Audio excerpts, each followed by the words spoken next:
दोस्तों, Lionel Messi की कहानी भी एक ऐसे इंसान की कहानी है जो अपने जीवन की सारी बाधाओं को पार करता हुआ दुनिया का सबसे महान फुटबॉल खिलाड़ी बनता है। दोस्तों, यह मोटिवेशनल स्टोरी लियोनेल मेसी के जीवन का है, जिस जीवन में उन्होंने अपनी खराब वित्तीय पृष्ठभूमि, शारीरिक अक्षमताओं और संसाधनों की कमी पर विजय प्राप्त कर अपने आप को दुनिया का सबसे महान फुटबॉल खिलाड़ी बनाया। लियोनेल मेसी का जन्म 24 जून 1987 को अर्जेंटीना में हुआ था। मध्य वर्गीय परिवार में जन्मे मेसी का आरंभिक जीवन प्राय अभाव में ही बीता। उनके पिता जॉर्ज मेसी एक स्टील फैक्ट्री में मैनेजर थे और उनकी माता भी एक कामकाजी महिला थी। दोस्तों, मेसी के माता पिता एक फुटबॉल प्रेमी थे, जिसके कारण उनके बच्चों को भी काफी कम उम्र से ही फुटबॉल के प्रति लगाव हो गया था। मेसी जब मात्र 10 साल के थे तब उनके जीवन में संघर्षों की शुरुआत बड़े ही नाटकीय ढंग से हुई। लियोनेल मेसी जब 10 वर्ष के थे तो उन्हें पता चला कि उनके शरीर में विकास हार्मोन की बड़ी भारी कमी है, जिसके कारण उनके शरीर का विकास रुक गया है। दोस्तों, आपको बता दें कि 10 वर्ष की उम्र में मेसी अपने हम उम्र के बच्चों की तुलना में और यहाँ तक कि अपने से छोटी उम्र के बच्चों की तुलना में भी काफी छोटे और नाजुक थे। अपने बच्चे में इस असमानता को देखकर जब मेसी के परिवार वालों ने डॉक्टरी सहायता ली तो यह पाया कि मेसी के शरीर में ग्रोथ हार्मोन की बड़ी भारी कमी है, जिसके कारण उनका विकास रुक गया है और इस विकास की प्रक्रिया को पुनः शुरू करने के लिए हर महीने ग्रोथ हार्मोन इंजेक्शन देने की आवश्यकता है। दोस्तों, आपको बता दें कि इस इंजेक्शन को देने का खर्च $900 से $1000 प्रति माह था। दोस्तों, मेसी के माता पिता की आर्थिक स्थिति इतनी अच्छी नहीं थी कि प्रत्येक महीने इतनी रकम सिर्फ इलाज के लिए खर्च कर सके।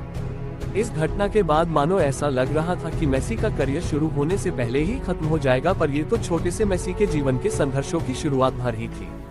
मेसी एक प्रतिभाशाली खिलाड़ी थे। उनकी इस प्रतिभा को देखकर कई सारे फुटबॉल क्लबों ने उन्हें अपने क्लब में शामिल करने की दिलचस्पी दिखाई थी, पर यह बीमारी मेसी की सफलता में पहली बार तब रोड़ा बनी जब अर्जेंटीना के रिवर प्लेट FC नामक क्लब ने मेसी की प्रतिभा को देखते हुए उन्हें अपने टीम में चुनने का निर्णय कर लिया था। जब उन्हें मेसी की स्वास्थ्य स्थिति के बारे में पता चला कि इस 11 साल के लड़के की वृद्धि रुक गई है और इसके इलाज के लिए प्रतिमाह तकरीबन $1000 की आवश्यकता है, तो उन्होंने अपना निर्णय बदल दिया और उन्हें अपनी टीम में चुनने से मना कर दिया और यह हवाला दिया कि वे किसी खिलाड़ी के इलाज के लिए इतने पैसे खर्चे नहीं कर सकते हैं क्योंकि उनके पास फंड की कमी है।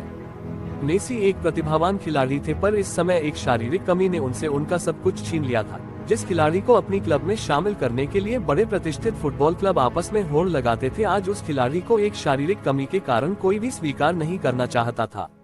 दोस्तों, ये घटना है किसी को भी हतोत्साहित कर सकती है, फिर भी मेसी ने नहीं कभी भी हार नहीं मानी और नहीं इन चुनौतियों के बीच उन्होंने कभी आत्मसमर्पण नहीं किया और न ही अपने आप को कमजोर होने दिया।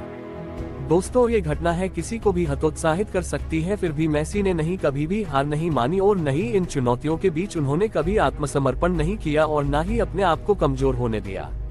इन सब चुनौतियों के बावजूद मेसी ने खुद को टूटने से बचाए रखा और अपनी प्रतिभा पर विश्वास रखते हुए खुद को आशावादी बनाए रखा। पर कहते हैं न कि जुनूनी और प्रतिभाशाली लोगों के दुख ज्यादा दिन नहीं रहते। सारी कमियों को अनदेखा कर जिस तरह मेसी अपनी प्रतिभा और मेहनत को बढ़ाते रहे, वह आखिरकार रंग लाए। लियोनेल मेसी के जीवन ने उस वक्त एक बड़ी मोड़ ली जब 13 वर्ष की उम्र में FC बार्सिलोना के निर्देशक कार्लेस रैक्चेस को मेसी की प्रतिभा के बारे में पता चला। मेसी की असाधारण प्रतिभा और खेल को देखकर कार्लेस रैक्चेस ने मेसी को अपने क्लब में शामिल किया। साथ ही साथ उन्होंने मेसी का विकास हार्मोन को बढ़ाने वाले इलाज के खर्च को भी मंजूरी दे दी। दृढ़ संकल्प और फुटबॉल के प्रति अपने जुनून के कारण महज 16 साल की उम्र में मेसी पहली बार बार्सिलोना की तरफ से आधिकारिक तौर पर मैदान में उतरे और इस मैच में बार्सिलोना की जीत हुई। मेसी ने लगातार कई फुटबॉल रिकॉर्ड तोड़े हैं, जैसे 2 विश्व कप, 2 UEFA super cup, 3 champions league, 6 La Liga league. 2011 के फोर्ब्स के मुताबिक मेसी की संपत्ति लियोनेल मेसी नेटवर्थ $110 मिलियन से अधिक की है। फोर्ब्स के नए आंकड़े के अनुसार 2019 में मेसी सैलरी के मामले में दुनिया का सबसे ज्यादा कमाई करने वाले एथलीट रह चुके हैं। लियोनेल मेसी के जीवन से हमें सीख मिलती है कि कैसे मनुष्य अपने दृढ़ संकल्प और कौशल के आधार पर अपने जीवन की बाधाओं को पार करता हुआ एक सफल इंसान बनता है। मेसी के व्यक्तित्व से हमें ये सीख लेनी चाहिए कि हमें अपनी कमियों के बजाय अपनी खूबियों पर ध्यान देने की आवश्यकता है और जब आपके जीवन में कभी बुरा वक्त आए तो उसे घबराने की बजाय उसके समाधान की चिंता करनी चाहिए। ये कहानी पसंद आई तो प्लीज शेयर करें, लाइक करें और जरूर सब्सक्राइब करें।